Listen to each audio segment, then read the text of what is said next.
Okay, special video today. Excuse the mess. I finally had to get all my shit out of my parents' garage, but we got everything I own in one place for the first time. Really special day today. I was visiting with a friend of mine. He's way too nice to me, and he gave me a bunch of stuff. Let's start with the kind of still super cool, but kind of like not earth-shattering stuff. I got this box of cards.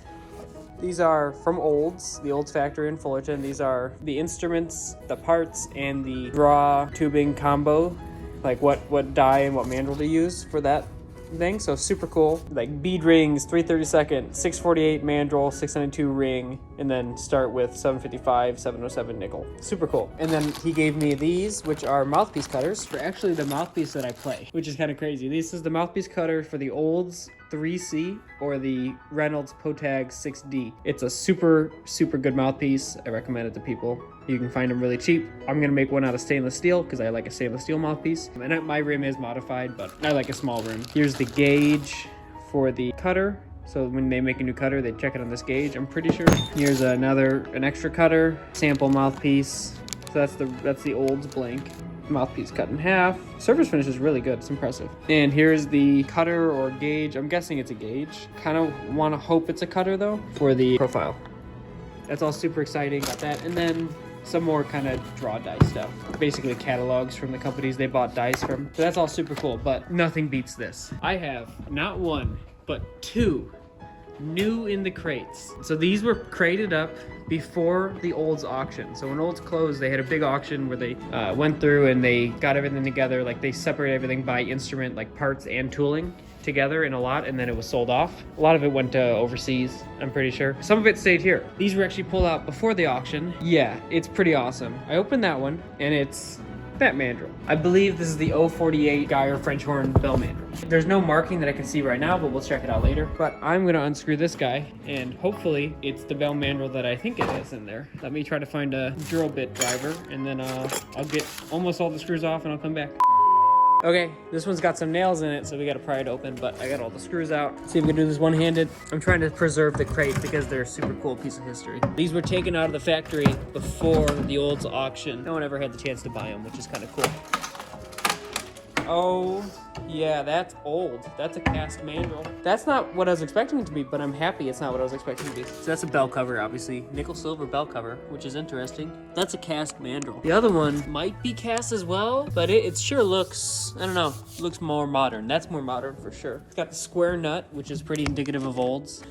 Wow, what is this? I really hope these things have markings. Stand her up, and these are secured in from the top too. Are they? No, I don't want to break the crate. The other one had like screws going in the side. I wonder if I could fish it out from the bottom. Nope. I don't want to break the crate. Okay, let me try to figure out how to get this apart without breaking it too bad. Okay, so I got it out of the crate. I didn't destroy the crate too much. I can nail it back together. I don't know what this is, but let me tell you what I think it is. This is definitely an old mandrel. This is cast. This has the same setup as the flare. I have a flare mandrel from Olds over there. Same exact setup, backplate, everything, same backside. So likely the same sand mold, which this guy had also. I don't recognize the profile. It's fucking beautiful is what it is. It doesn't fit on any of my other mandrels, which is a really good thing because the last thing I want is a bunch of duplicate mandrels. Holy shit. Holy shit. Okay, we're onto something. So that's a mold of a Sandner 88 bell, and that fit pretty good. This is such a beautiful flare though. Like, exactly what you want in a French horn, at least is what I want. A little throaty. It's like if you scaled an 8D bell down. It's kind of interesting. Also, I don't recognize these seams. That does not look like Olds to me, at least not from the time periods I've seen. The seam is really tall, and I don't have a flare mandrel that tall from Olds. It's possible that this is a bell that they got from another factory and then they copied to make this mandrel and then they just use it as the cover.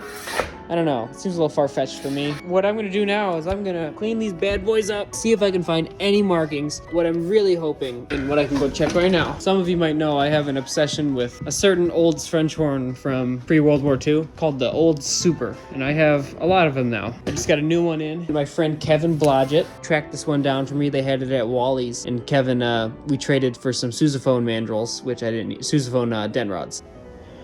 That's pretty dang close. No, I think it's different. I really wonder. I don't know.